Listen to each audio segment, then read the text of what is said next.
तू दिल में समा जा, मैं सन्ना तेरी गाऊं, मैं सन्ना तेरी गाऊं। बोलिए यीशु राजा, कोई बैठना नहीं, सब खड़े हो जाए।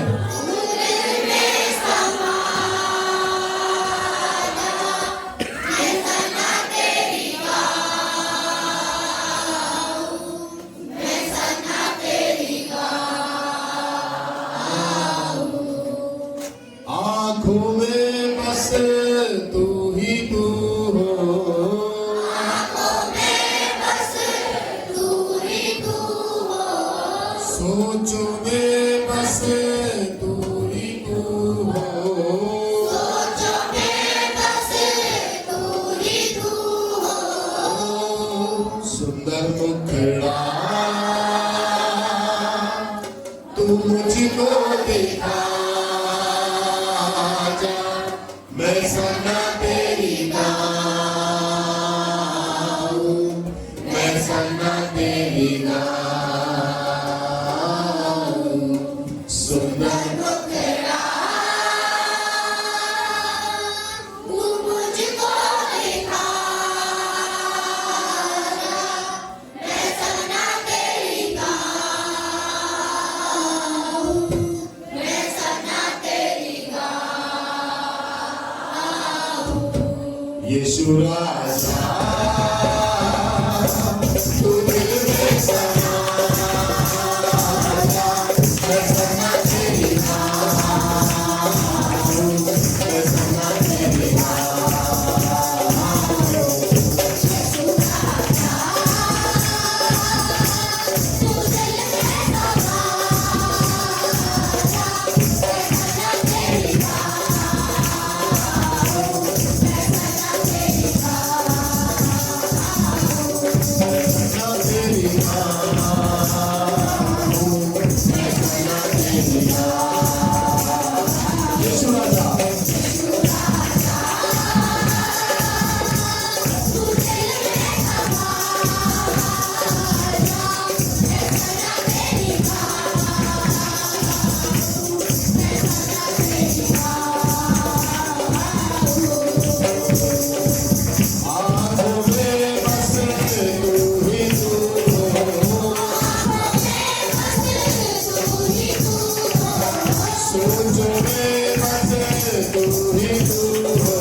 एक बार फिर से बोलिए, मैं सना तेरी गाऊं, मैं सना तेरी गाऊं, मैं सना तेरी गाऊं। बोलिए,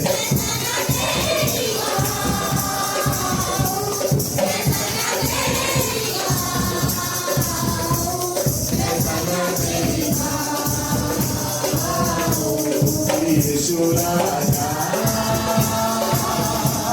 तू दिल में समा, मैं सना तेरी गाऊं, मैं सना तेरी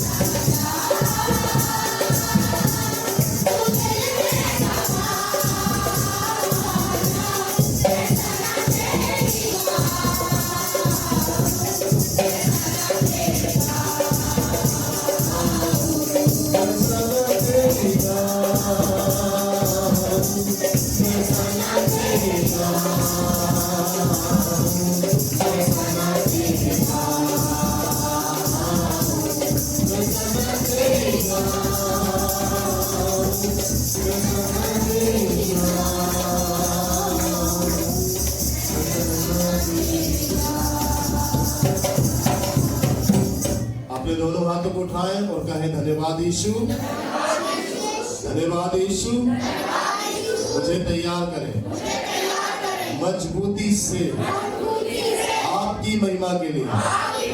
आमीन। जोरदार ताली बजाकर बैठे।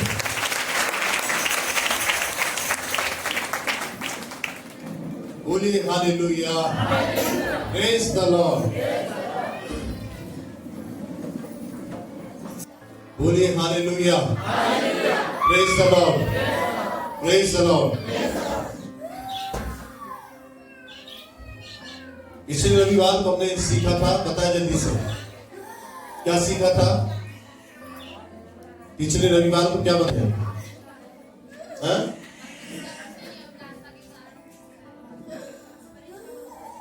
परीक्षा में पढ़ना ना, और परीक्षा यदि होती है तो इसको आनंद की बात हमें समझना है।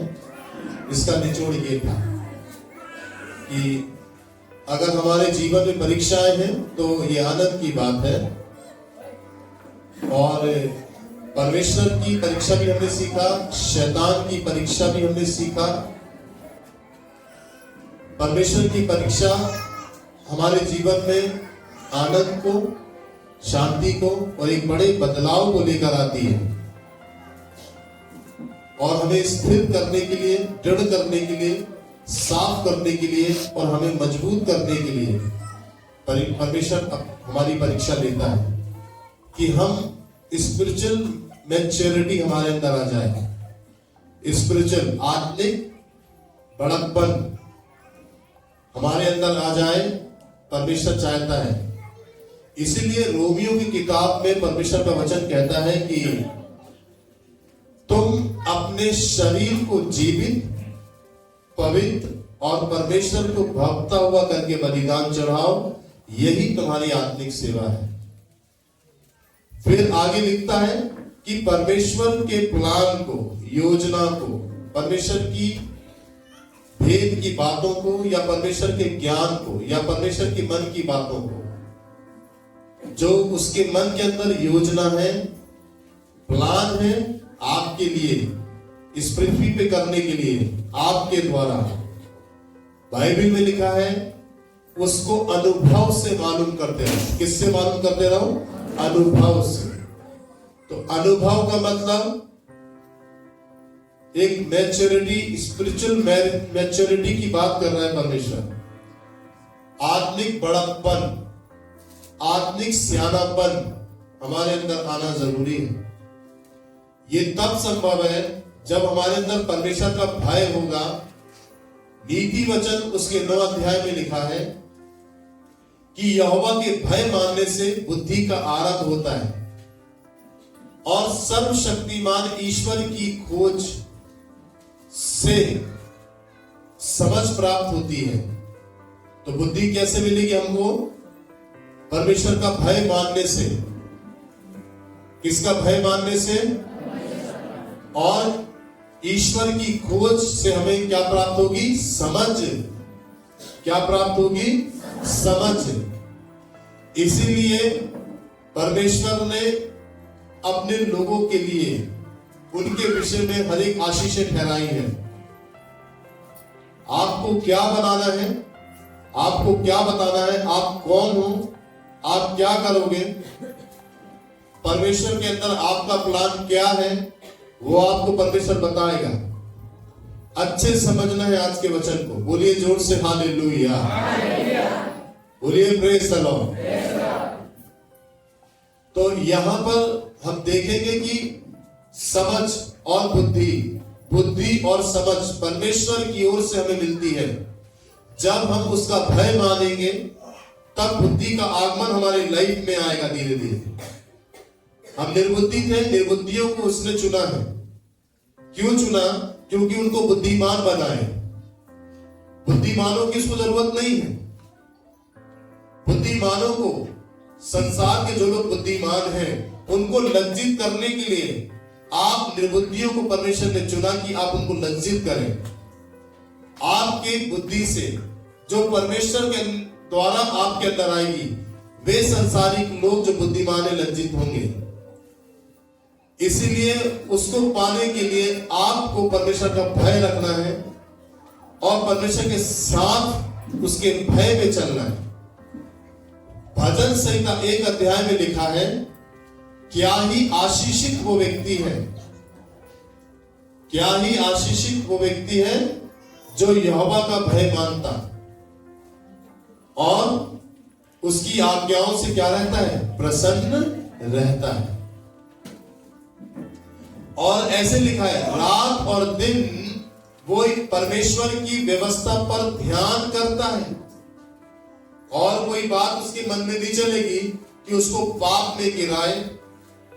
कोई और ऐसी बात वचन के अलावा यदि हमारे दिमाग में चलती है तो कहीं ना कहीं, अगर वचन के अलावा वो बात हमारे दिमाग में जो चल रही है वचन से रिलेटेड या वचन नहीं है, तो आप समझ लीजिए कि वो शैतान के नेगेटिव वेव्स या शैतान की सोच जो आपके अंदर आ रही है वो डाल रहा है, जिसके चलते आप परमेश्वर के ध्यान से हट जाएं और आपका दिमाग उन चीजों में चला जाए परमेश्वर से, वचन से हटके। तो शैतान चाहता है, परमेश्वर नहीं चाहता। इसीलिए आप आशीषित हैं और आप आशीषित होंगे भी, क्योंकि आप यदि आज से आप अपने जीवन में निर्णय लेंगे, अपने मन को परमेश्वर के वचन में मनन में लगाते हैं, ध्यान करते हैं, तो हर चीज से आप आशीषित होंगे। मानसिक रीति से, शारीरिक रीति से और आत्मिक रीति से। समझ गए? वचन आएगा आपके अंदर परमेश्वर का मनन करने से, सोचने से, और कुछ नहीं सोचेंगे आप, किसी के विषय में ज्यादा नहीं सोचेंगे आप, क्योंकि आपके अंदर वचन है। बोलिए आमीन। इसीलिए देखिए वो कहता है कि क्या ही धन्य है वो पुरुष जो दुष्टों की युक्ति पर नहीं चलता। नहीं चलेंगे आप। क्यों नहीं चलेंगे? क्योंकि आप मनन में हैं। क्या मनन है आपके मन का? क्या सोच रहे हो आप परमेश्वर के वचन और उसके विषय में सोच रहे हैं। क्या ही धन्य है वो पुरुष जो दुष्टों की युक्ति पर नहीं चलता, ना पापियों के मार्ग में खड़ा होता है, ना ठट्टा करने वालों की मंडली में बैठता है। समझ रहे ना?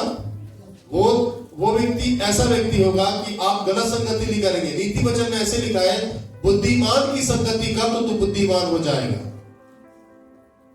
बोलिए हालेलुया।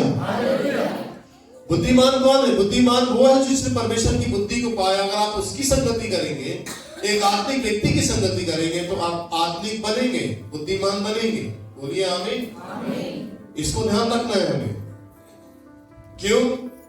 क्योंकि इससे आशीषित होना है। धन्य का मतलब आशीषित होना, धन्यता का मतलब ब्लेस्ड होना। परमेश्वर हमें ब्लेस्ड करता है।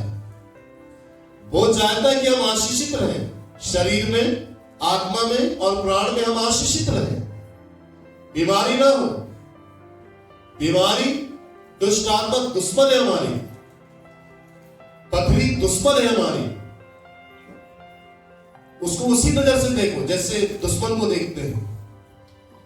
आज से आपकी सोच बीमारी के लिए बदले, आज से आपकी सोच दुष्ट आत्माओं के लिए बदले, आज से आपकी सोच जादू टोने के लिए बदले, आज से आपकी सोच अंधकार की शक्तियों के विरोध में बदले। और आज से आप, अगर बीमारी आपके शरीर के अंदर है तो उसको दुश्मन की नजर से देखना है आपको। आज से हाथ उठाकर बोलो आमीन। बीमारी नहीं जाने का कारण क्योंकि आपकी संगति है उससे, कहीं ना कहीं मित्रता है। एक बेटी के अंदर से दुष्ट आत्मा हम निकाल रहे थे, जवान लड़की थी और उसके अंदर से दुष्ट आत्मा को निकाल रहे थे। उसके अंदर से दुष्ट आत्मा प्रकट हुई और वो दुष्ट आत्मा बोलती है मेरे मम्मी पापा को बुला लो। मैंने बोला दुष्ट आत्मा तेरे माँ बाप कौन है यहाँ पर? बोले ये खड़े हैं। तो वो लड़की के माता पिता थे जो लड़की को यहाँ पर छुटकारे के लिए लाए थे। बोले मेरे मम्मी पापा है ये। मैंने बोला तेरे मम्मी पापा कैसे? फिर थोड़ी देर के बाद जब मैंने उनकी मां को देखा तो वो लड़की को वो लड़की को प्यार कर रहे थे। उन्हें नहीं मालूम कि वो दुष्ट आत्मा को प्यार कर रहे हैं। उस मां ने उस लड़की को अपने गोदी में सुला दिया और वो आराम से दुष्ट आत्मा उसकी गोदी में सो गई। कितनी शातिर और कितनी चालाक स्पिरिट। बोले मेरे नहीं जाने का कारण यही है। बोले क्योंकि इनकी मेरे साथ संगति है। ये अपनी लड़की को नहीं मुझे प्यार करते हैं, पर माँ बाप लड़की को प्यार करते थे कि लड़की गिर रही है, पटक रही है, लौट रही है, छिल रहा है उसके हाथ पैर, तो वो लड़की को उठा रहे। परंतु दुष्ट आत्मा अपनी सेवा टहल उनसे करा रही, उनके माता पिता से। तो मैंने बोला 1 मिनट के लिए आप नफरत करो इससे और ये निकल के जाएगी। मत गोदी को सुलाओ, जो ये मांगे मत दो इससे। जो ये अपनी मर्जी का खाना बनवाए मत बना के दो, तुम अपनी मर्जी से खाना बना के दो और अपनी मर्जी से पानी पिलाओ, क्योंकि ये अपने आप में नहीं है, क्योंकि इसके अंदर दुष्ट आत्मा जो करवा रही है। और उसने वैसे ही किया और धीरे धीरे माता पिता समझ गए कि नहीं हम तो दुष्ट आत्मा को प्यार कर रहे हैं, ये तो मेरी बेटी नहीं है, क्योंकि वो आप में भी नहीं। और जब उन्होंने नफरत करी उससे और छोड़ दिया कि गिरे पड़े कुछ भी हो, कठोर कर लिया, कुछ ही मिनट के बाद दुष्ट आत्मा उसके लड़की के अंदर से निकल गई। बोलिए हालेलुया, बोलिए प्रेज द लॉर्ड। यहां पर हमको समझना है। तो बीमारी को आज से ऐसे देखो जैसे दुश्मन है वो आपकी, सबसे बड़ी। दुष्ट आत्मा को ऐसे नजर से देखो कि दुश्मन है सबसे बड़ा आपका। आप समझना बात। यीशु को देखो आप, जब दुष्ट आत्मा को निकालता था तो घुरा के देखता था, बोले चले जाओ उसके अंदर से। कोई रिस्पेक्ट नहीं। क्यों करेंगे रिस्पेक्ट? अंधकार की ताकतों का कोई वास्ता नहीं है, कोई हमारा रिलेशन नहीं है उनसे, कोई प्यार नहीं है शैतान से, दुष्ट आत्माओं से। बोलिए जोर से हालेलुया। जादू टोने को दुश्मन की नजर से देखो आप। बोलिए हालेलुया। एक लड़का खूब खेल रहा था दुष्ट आत्मा से, खूब खेल रहा था दुष्ट आत्मा से, खूब खेल रहा था दुष्ट आत्मा से। वहां पे भी नहीं था, रात में लौट जाए, खड़ा हो जाए, चीखे जोर जोर से, तरस आए इसके ऊपर लोगों को, अरे यार जाने को देखो। एक व्यक्ति उठा, उसको खड़ा किया, 2 चांटे लगाया, धीरे से धम से नीचे गिरा और दुष्ट आत्मा उसके अंदर से निकल गई। लड़का बिल्कुल ठीक हो गया। बोलिए जोर से हालेलुया। अपने हाथों को उठाओ, बोलो हालेलुया। ये स्पिरिट दुश्मन है। बीमारी को दुश्मन की नजर से देखना है, पथरी को दुश्मन की नजर से देखना है, बवासीर की बीमारी को दुश्मन की नजर से देखना है, कैंसर को दुश्मन की नजर से देखना है, कर्जे को दुश्मन की नजर से देखना है, कंगाली को दुश्मन की नजर से देखना है आपको। ये आपके सगे नहीं है, ये आपको मार डालेंगे, आपको बर्बाद कर देंगे। केवल आपको परमेश्वर से प्यार रखना है। अटूट प्रेम यीशु मसीह से आपका होना चाहिए। इसीलिए उसने कहा कि तू अपने सारे मन, सारे प्राण और सारे देह से मुझसे प्रेम रख। क्यों बोल रहा है अपनी देह आत्मा प्राण में कहीं ना कहीं हम मन से जुड़ जाते हैं, पर शरीर से परमेश्वर के साथ नहीं जुड़ते। इसीलिए यीशु मसीह ने क्या कहा? यीशु मसीह ने कहा वो मुझसे मेरे पास प्रार्थना करने के लिए आते तो हैं, परंतु उनके मन मुझसे कहीं ज्यादा दूर है। वो मुझसे प्रार्थना करने आते तो हैं, परंतु उनके मन मुझसे दूर है। हमारे प्रभु से प्रार्थना कर रहे हैं, परंतु मन कहीं और लगा हुआ है। हमारे प्रभु से प्रार्थना कर रहे हैं, परंतु शरीर कहीं और है। हमारे प्रभु से प्रार्थना कर रहे हैं, परंतु हमारी आत्मा अंदर से व्याकुल है, कहीं और है। तो जो परमेश्वर हमारे जीवन में अपने प्रेम को, अपनी आशीषों को भरना चाहता है, वो नहीं भर पाता, क्योंकि वो हमारी संपूर्ण देह आत्मा प्राण को जब हम उसके पास आते हैं, हमें समर्पित करना है, हमें सौंपना है। बोलिए आमीन, बोलिए हालेलुया। और मैंने बताया कि वो चुनाव करता है, वे नियुक्त करता है। ठीक है, बोलिए आमीन।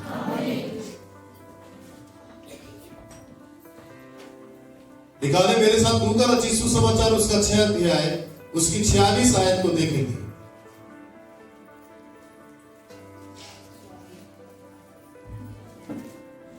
लूका रचित सुसमाचार उसका 6 अध्याय उसकी 46 आयत को देखिए। 46 आयत में लिखा है,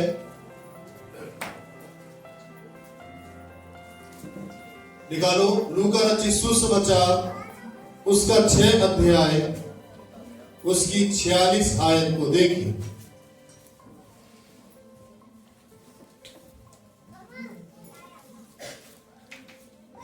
यहां पर लिखा है,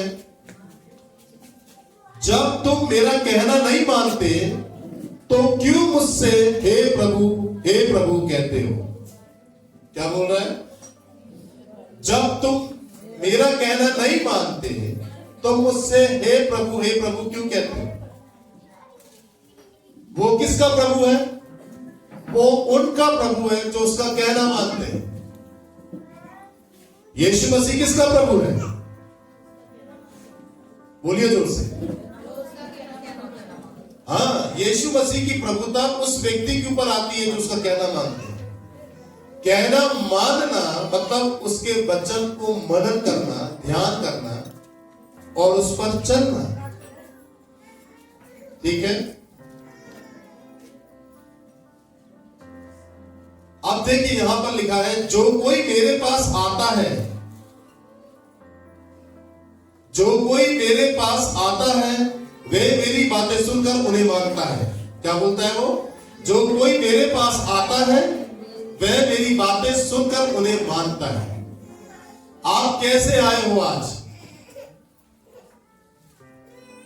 किस मानसिकता से आज आप चर्च में आते हैं, रविवार को आते हैं? क्या आप उसके पास आते हैं तो क्या आप उसकी बातें मानते हैं? समझना है इसे हमें।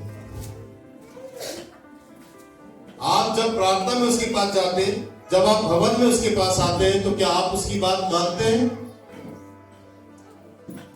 ठीक है, अगर आप उसकी बात नहीं मानते और उसके पास यदि आप आते हैं तो आपका आना व्यर्थ है। जो आपको चाहिए वो मिलेगा नहीं, और अलग से जो आपको वो देना चाहता है अपनी मर्जी के अनुसार वो आपको देगा नहीं। अब उसके पास आना, उसकी सामर्थ्य से भरना, उसके अभिषेक से भरना, मतलब उसकी बात मानना। ठीक है, अब वो ये कहता है कि जो कोई मेरे पास आना चाहता है तो मेरी बातें सुनकर उन्हें मानता है। तो जो कोई मेरे पास आता है तो वो मेरी बातें माने,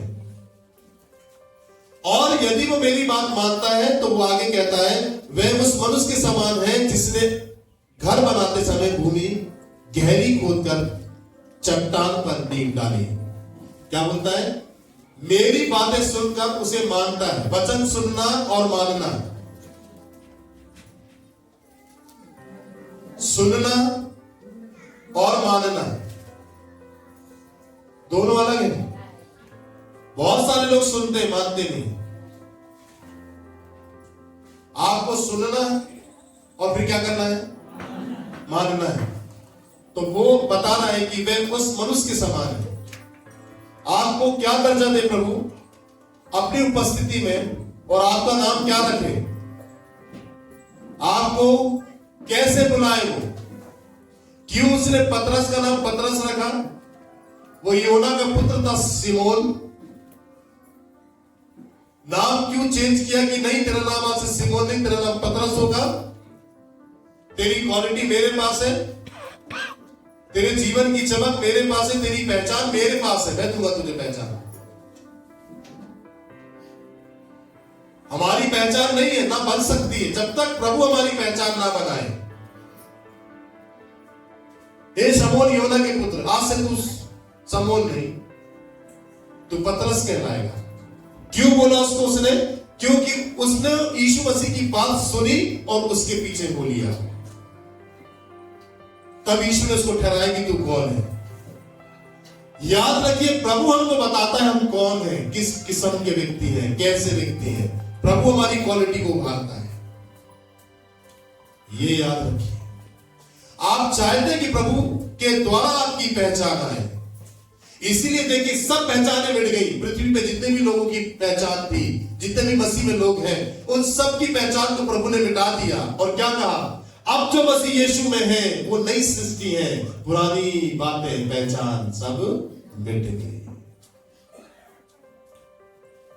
एक नया दर्जा, एक नई पहचान, एक नया व्यक्तित्व, एक नया विवेक, एक नई सोच, एक नया व्यक्ति उभर के प्रभु के लिए इस संसार के अंदर प्रकट होता है।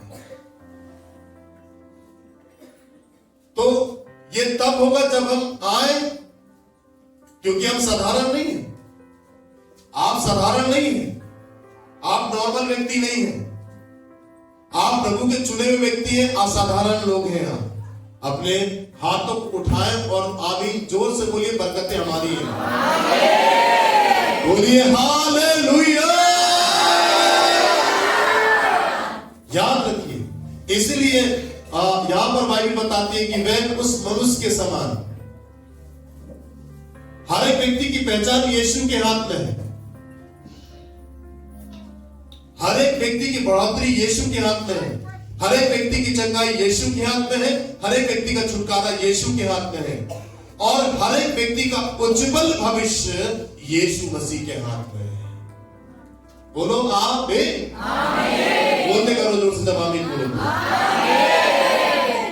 इसीलिए उसने हमारी पूरी पहचान मिटाई। बाइबल में लिखा है विधियों का लेख, जिससे हमारी पहचान थी कि हम सड़ाहट में जी रहे थे, अशुद्धता थी हमारी पहचान, पाप हमारी पहचान थी,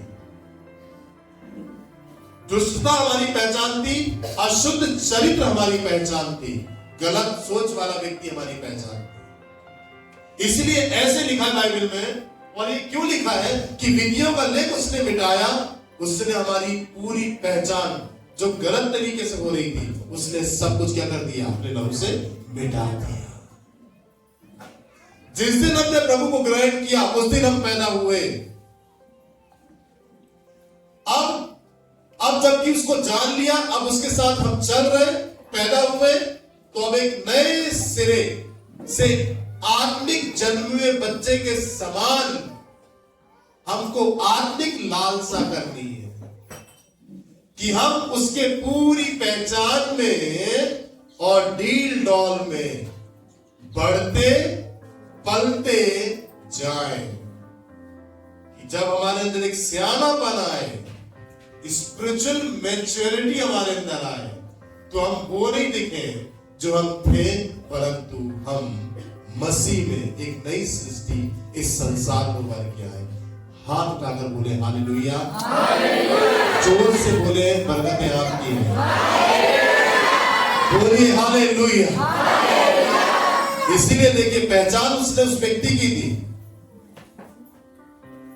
इसीलिए यीशु की पहचान यीशु रखना नाम, यूहन्ना की पहचान यूहन्ना रखना नाम, मूसा की पहचान मूसा रखना नाम, पानी से निकाला हुआ। यहोशू की पहचान विक्ट्री, यहोशू नाम रखना, एलिया एक अलग पहचान। तो जो नाम उसने दिए वे एक नई पहचान दी, एक नया व्यक्ति दिया उसने। वो चाहता कि आप एक नया व्यक्ति बनाए, एक नई पहचान आपके अंदर दे उसकी ओर से, तभी आप आशीषित होंगे। इसलिए उसने याकूब को कहा तेरा नाम क्या? उसने कहा याकूब। उसने कहा नहीं, अब से तेरा नाम याकूब नहीं, तेरा नाम इजराइल होगा। बोलो हम आमीन। एक नया व्यक्ति बना दिया उसको इजराइल के अंदर। देखो, और बाइबल ऐसे रिप्रेजेंट करती है याकूब के 12 गोत्र, इजराइल के 12 गोत्र। अगुवाई थी इब्राहिम का नाम चेंज करके अब्राहम रखा उसने, जातियों का पिता, जबकि उसके नाम की मीनिंग दूसरी थी।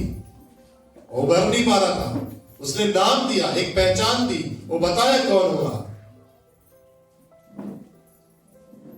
बोलिए आमीन, हालेलुया। इसीलिए आप बीमार नहीं है, बोलिए मैं बीमार नहीं हूं। ये पहचान बताते हो आप, फिर आप लोग को बोलेंगे कि मैं बीमार हूं, तो लोग बोले बीमार व्यक्ति आए, आपका नाम थोड़ी ना लेंगे। आप दुष्ट आत्मा से ग्रसित है, मैं दुष्ट आत्मा से ग्रसित हूं, नहीं बोलो ऐसा। नहीं तो लोग बोलेंगे वो दुष्ट आत्मा वाला व्यक्ति आया था। लोग क्या बोल दिया? दुष्ट आत्मा वाला व्यक्ति आया। किससे संगति हो गई आपकी? जोर से बोलो, किसके व्यक्ति हो गया? याद रखो, फटी हालत में कपड़े फटे पहन के आ गए, क्या बोलेंगे उसको? गरीब व्यक्ति आए। क्या है वो? गरीब। उसकी पहचान समझ रहे हैं कि नहीं? बोलिए हालेलुया। अपने हाथों को उठाओ, बोलो मैं गरीब नहीं, मैं राजाओं के राजा का बेटा हूं, मैं आशीषित हूं, मैं गरीब नहीं हूं, मैं बीमार नहीं हूं, मैं दुष्ट आत्मा से ग्रसित नहीं हूं। नफरत है मुझे बीमारी से, नफरत है मुझे गरीबी से, नफरत है मुझे दुष्ट आत्मा से, नफरत है मुझे जादू टोने से। मेरी एक अलग पहचान है। बोलो आमीन, बोलिए हालेलुया। आप समझना बात को। इसीलिए उसको बोला कि तेरा नाम क्या है? याकूब। अब से तेरा नाम याकूब नहीं होगा। याकूब को मतलब होता धोखेबाज।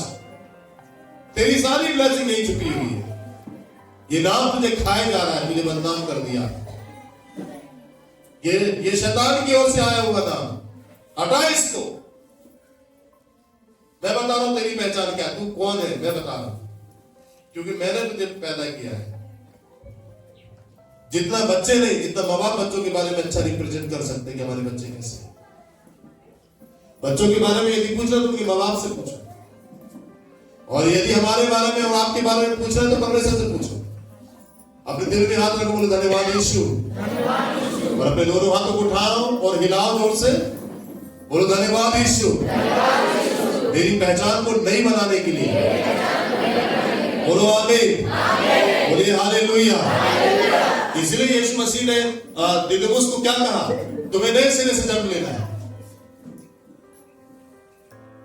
अभी तक तो यहूदी का सरदार है, परंतु यहां तक मुझे सीमित नहीं रखना है। तो सरदार ही नहीं रहेगा कि सरदारी गिरी करे तू। आप समझो, इससे ऊंचे अभिषेक में तुझे लेकर जाना चाहता हूं, उससे ऊंची उड़ान में तुझे उड़ाना चाहता हूं। इसीलिए क्यों यशायाह भविष्यवक्ता की किताब में उसने कहा कि जो मसीह में उकाव के समान उड़ेंगे।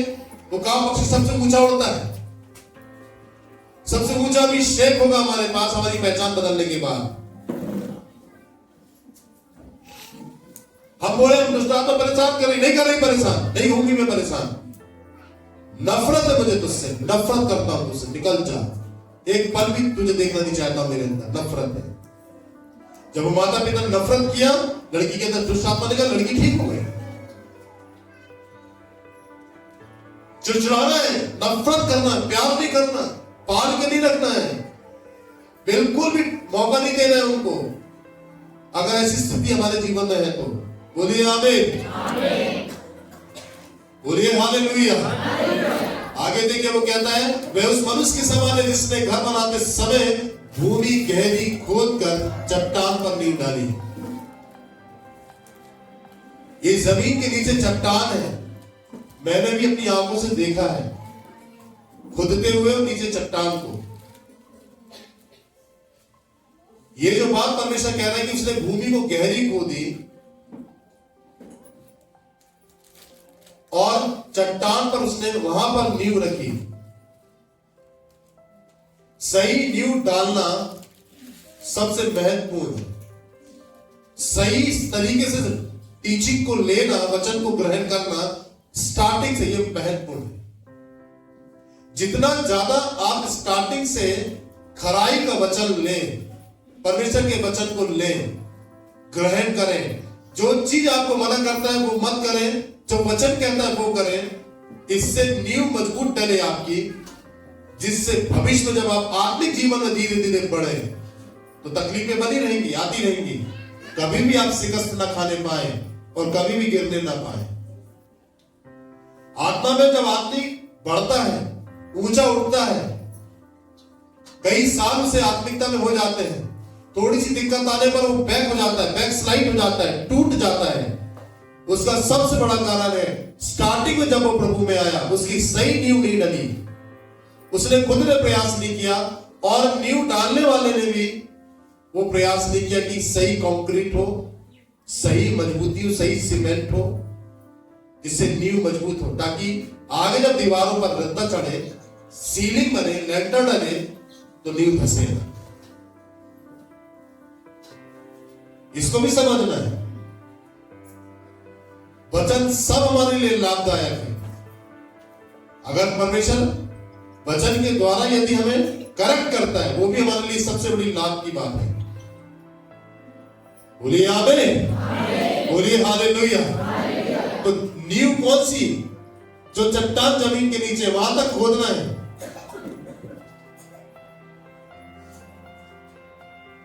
पत्थर नहीं डालना है, उसके ऊपर नींव नहीं बनानी है, नींव नीचे मिलेगी आपको। जितना ज्यादा, वो कहता है कि क्या ही धन्य वो मनुष्य, वो रात और दिन यहोवा की व्यवस्था पर ध्यान करता है। ध्यान का मतलब गहराई में जाना, वचन को सोचना, परमेश्वर के मन की गहराई में जाना, उसको जानना। जब आप उसको जानते हैं तब बुद्धि का आनंद होगा, वो रिलीज करेगा विजडम को आपकी लाइफ में। बोलो हालेलुया। राबा बाबा ला राबा शाखा दाना ना ना ना ना ना ना ना ला राबा। हाथ उठाकर बोलो आमीन।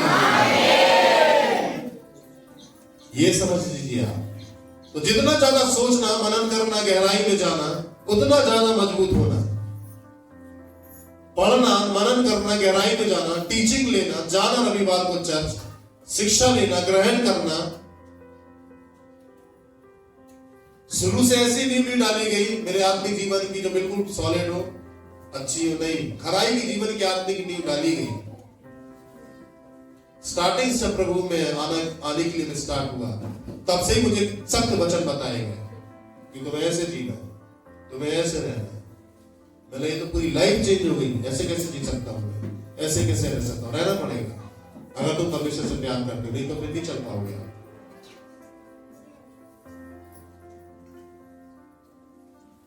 समझना था, चल नहीं पाएंगे आप। पतरस नहीं चल पाया था, बाद में जब उसकी सही नींव डली, बाद में वो समझा, तब वो चला। वो कहता है तुम सब छोड़ के मुझे भाग जाओगे, देखना तुम। और जब अंत का समय, जब सभी भाग उसको पकड़ने के लिए सैनिक आए, तो सब छोड़ के भाग गए। मजबूत खड़े नहीं रह सके कक्षा में। तूफान जब आया, दिक्कतें आई, सब चले गए, क्योंकि वो फाउंडेशन जो डली थी वो मजबूत नहीं थी। वो खुद भी कर नहीं पाए। यीशु ने तो प्रयास किया कि वो मजबूत हो, परंतु नहीं हो पाए। परंतु यीशु के पुनरुत्थान के बाद जो फाउंडेशन पवित्र आत्मा के द्वारा यीशु मसीह ने उनके अंदर डाली, वो आज तक कायम है। बोलो आमीन, हालेलुया। कुछ भी हो जाए, इसीलिए यीशु मसीह ने क्या कहा है, निकालना निमत्ती रची सुसमाचार 7 अध्याय में। वो कहता है जो कोई मेरी बातें सुनकर उसे मानता है, वह उस मनुष्य के समान है जिसने, वह उस बुद्धिमान मनुष्य के समान है जिसने अपने घर को चट्टान पर बनाया। किस पर बनाया घर को? चट्टान का। सुनो ध्यान से, मैंने बता चुका हूं आपको, ध्यान से सुनो। जो पेड़ की जड़ें जमीन के नीचे तक जाती है वो पेड़ मजबूत होता है। जो व्यक्ति वचन की गहराई में जाए, वचन को समझे, उसकी गहराई का अच्छा आकलन करे, खराई से जीवन जिए वचन को लेकर, वो बुद्धिमान व्यक्ति होता है। क्यों? क्योंकि बुद्धि का आरंभ हुआ परमेश्वर ने दिया है उसको और समझने के लिए। जितना ज्यादा वचन को समझने का प्रयास करेंगे, उतना ज्यादा समझने के लिए परमेश्वर आपको बुद्धि देगा। हाथ उठाकर बोलो, मैं ये चाहता हूं परमेश्वर, आज से तेरे वचन को पढ़ने, तेरे वचन पर मन लगाने और तेरे वचन में चलने में। बोलो आमीन। बुद्धि देगा वो आपको और समझने के लिए, वो ज्ञान देगा आपको और सीखने के लिए कि आप और होते जाएं। और अगर आप इच्छा नहीं रखें, नहीं पढ़े, नहीं रखे इच्छा, तो वो नहीं देगा और आप सीमित दायरे में रहेंगे। इसीलिए मैंने बोला, जितनी बहनें अनपढ़ हैं वे अपने लिए कोचिंग क्लास लगाए अपने मोहल्ले में, हिंदी पढ़ना सीखें और फिर वचन को पढ़ना सीखें। उनका मोटिव हिंदी नहीं, शिक्षा प्राप्त करना नहीं, वचन की शिक्षा प्राप्त करना मोटिव है।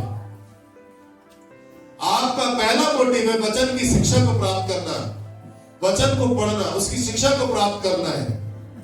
बोलिए आमीन।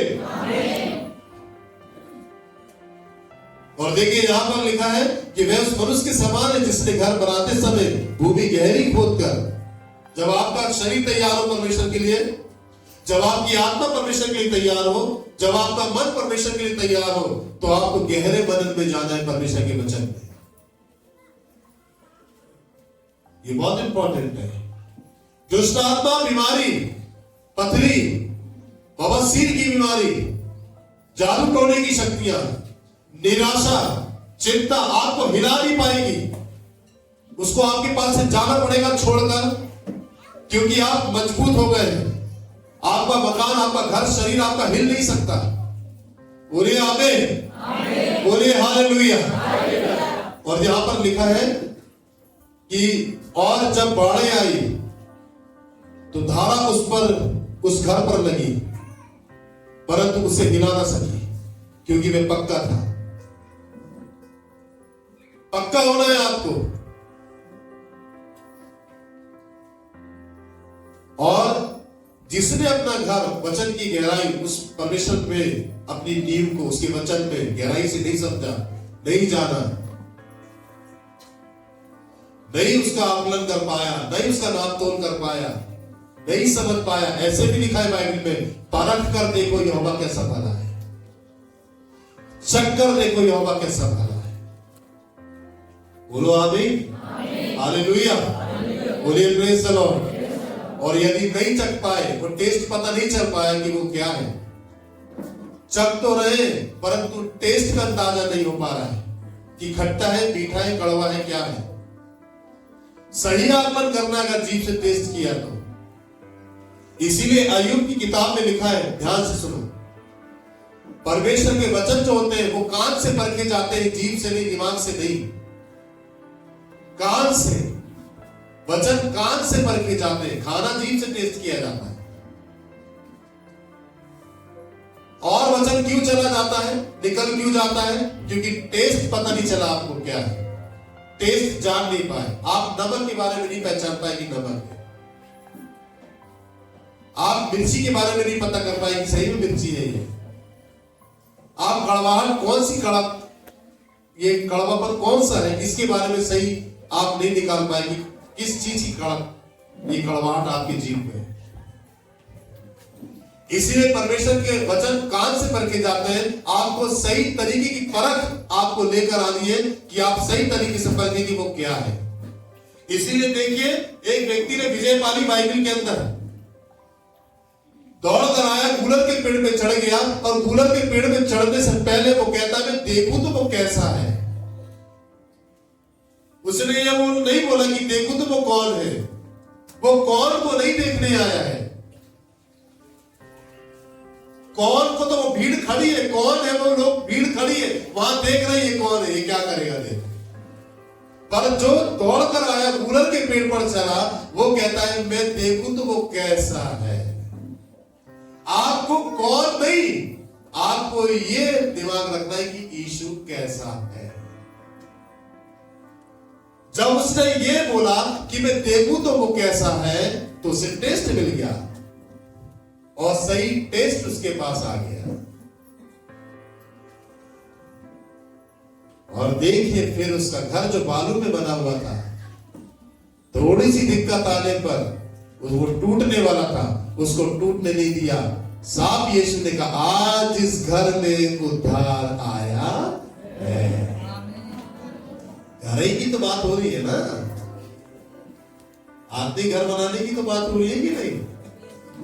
क्या बोला उसने, जोर से बोलो। अब बताओ, जिस घर में उद्धार आ जाए उसमें बीमारी होगी नहीं। जिस घर में उद्धार डायबिटीज होगी नहीं। पथरी होगी नहीं।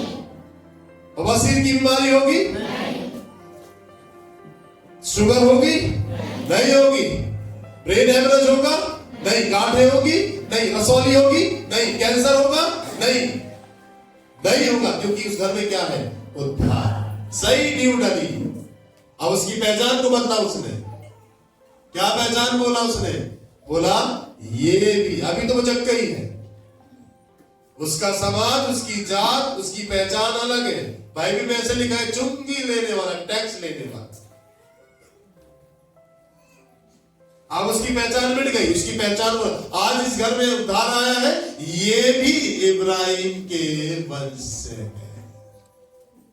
पूरी पहचान कहां से, उसके पूर्वजों से पूरी पहचान मिटा दी उसने।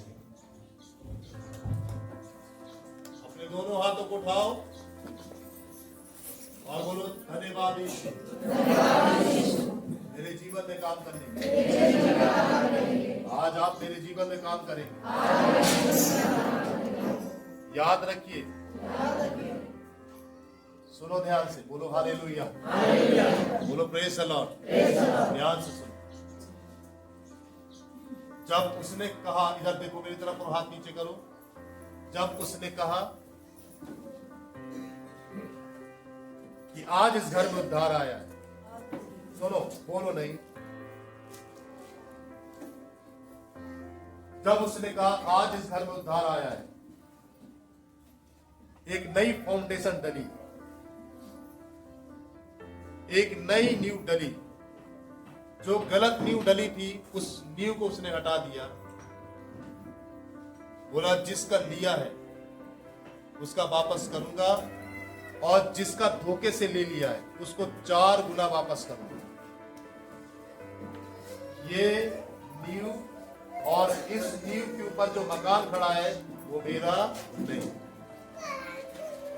तभी उसको क्या कहा उसने, तभी उसको क्या कहा उसने, मुझे तेरे घर में रहना है।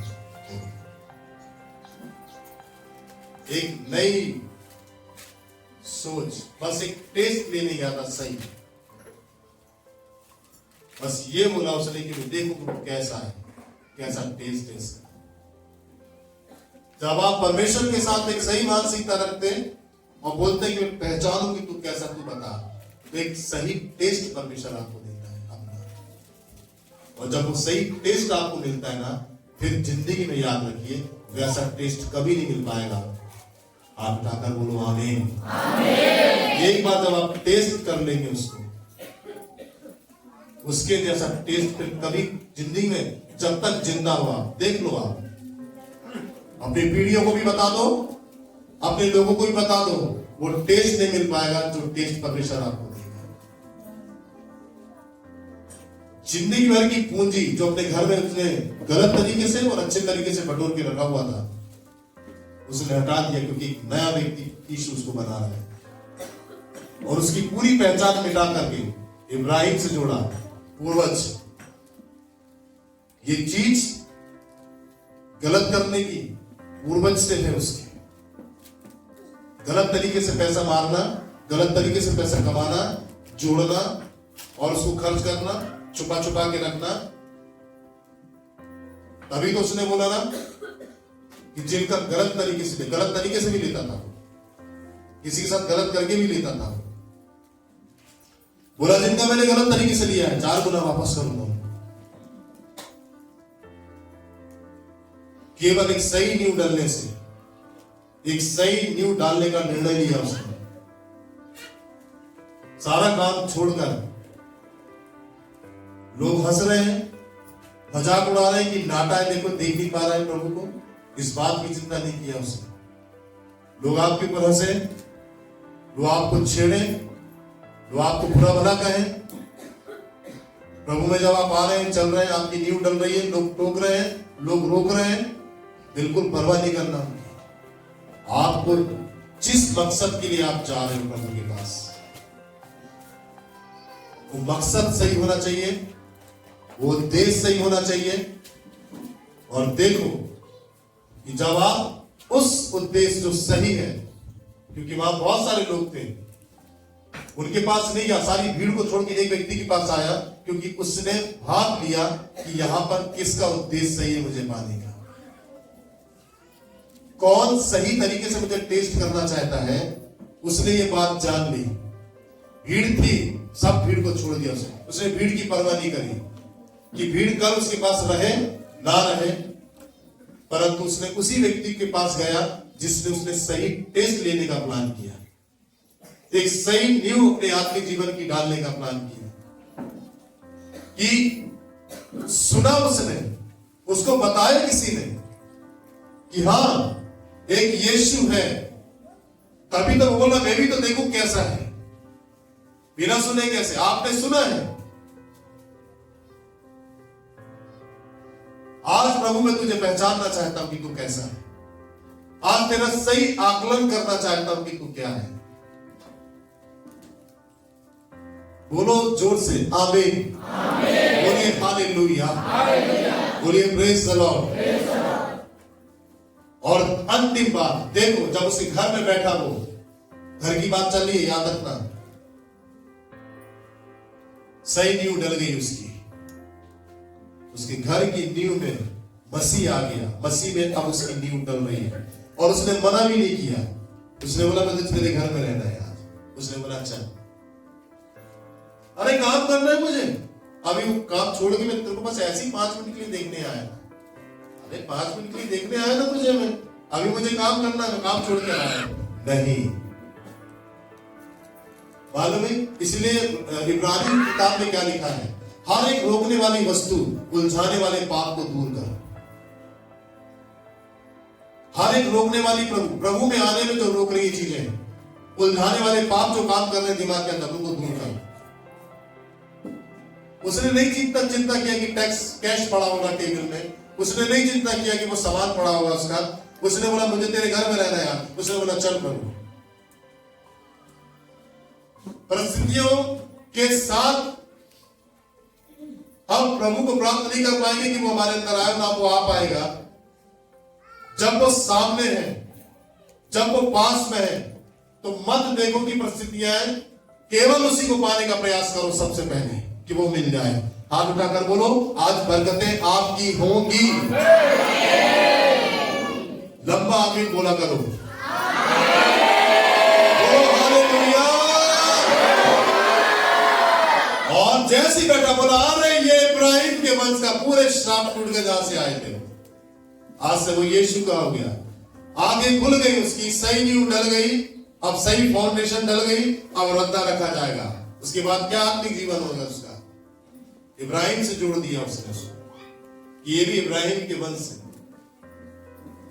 याद रखिए, जब हम एक सही आकलन करके, सही नींव डालकर परमेश्वर के साथ, परमेश्वर को सही तरीके से समझकर, सही सोच रखकर, सही उद्देश्य रखकर परमेश्वर के साथ काम करते हैं और उसको और अच्छे से पहचानने की कोशिश करते हैं, तो इस बात को याद रखो आप कि वो आपके सारे पूर्वजों को श्राप जो आपको परेशान कर रहे हैं, चिंता के द्वारा, निराशा के द्वारा, तकलीफों को, बीमारी, दुष्ट आत्माओं के द्वारा, जादू टोने के द्वारा, तंत्र मंत्र विद्याओं के द्वारा जो चला आ रहा है पूर्वजों से, उन सब को तोड़ने में 1 मिनट के अंदर वो सामर्थ्य है। हाथ उठाकर बोलो आमीन। 1 मिनट में डिलीवरेंस, 10 घंटे नहीं बोलना, 1 मिनट में डिलीवरेंस। वो एक ऐसा परमेश्वर, 1 सेकंड में डिलीवरेंस। वो 1 सेकंड में आपके ऊपर हाथ रखा, बंधन टूटे। आपके जीवन में आया, बंधन टूटे।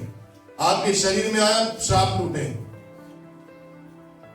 बस महत्वपूर्ण बात यही है कि आपको सही तरीके से उसका आकलन करके उसको ग्रहण करना और एक सही नींव डालना। अपने हाथों को उठाओ और हिलाओ और बोलो हालेलुया। धन्यवाद पवित्र आत्मा, धन्यवाद पवित्र आत्मा। मुझे तैयार करें, मुझे तैयार करें। तैयारी से बैठो। आज मैं आपके पास आकर आपके पास आके हाथ रख सकता हूं। लहन प्रेयर आपके लिए अभी कर सकता हूं मैं। पवित्र आत्मा मुझे प्रेरित कर देगा। बोलो आमीन।